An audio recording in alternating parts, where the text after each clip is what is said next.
पर स्त्री से बचो, पर धन से बचो, अधिक धन से बचो। यदि अधिक धन है, ईमानदारी के साथ टैक्स भी दो सरकार को, तभी पवित्र होगा धन हो, नहीं तो सरकार तंग करेगी। और इसके पीछे एक सरकार और है,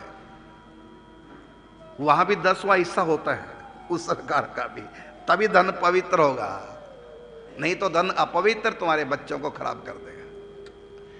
तो सरकार को टैक्स नहीं दोगे तो सरकार दंड जुर्माना लगाएगी।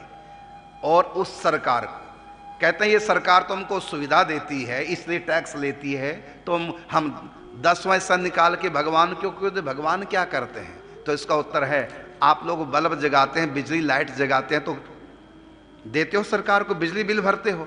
और ये जो सूर्य इतना बड़ा बल्ब लगा रखा करोड़ों वाट का भगवान ने, यदि ये बल्ब भगवान अपना हटा लें 24 घंटे रात दुगनी बिजली फूकेगी, तो उसको भी टैक्स देना, उसका बल्ब जल रहा है। और सर्दी में तुम लोग हीटर तापते हो ना, बिल देते हो उसका। यदि सूर्य ना हो तो बर्फ जम जाए धरती पे, समुद्र बर्फ बन जाएंगे, ये शरीर तुम्हारा खून बर्फ बन जाएगा।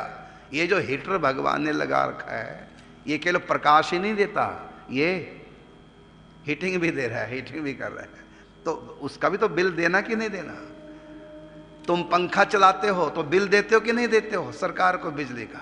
और भगवान हवाएं चलाते हैं, पानी का बिल देते हो कि नहीं? खेतों में पानी देते हो, और जो भगवान पानी बरसाते हैं उसका बिल नहीं दोगे क्या? अग्नि का बिल देते हो, रोटी बनाते हो, सिलेंडर भरवाते हो कि नहीं? अग्नि का बिल देते हो। तो अग्नि देवता भगवान का परिकर है, तो अग्नि को भी देना कि नहीं देना कुछ?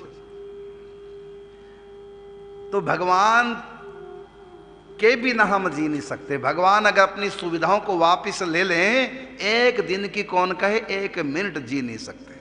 हवा में श्वास ले रहे हो, भगवान की हवाएं हैं।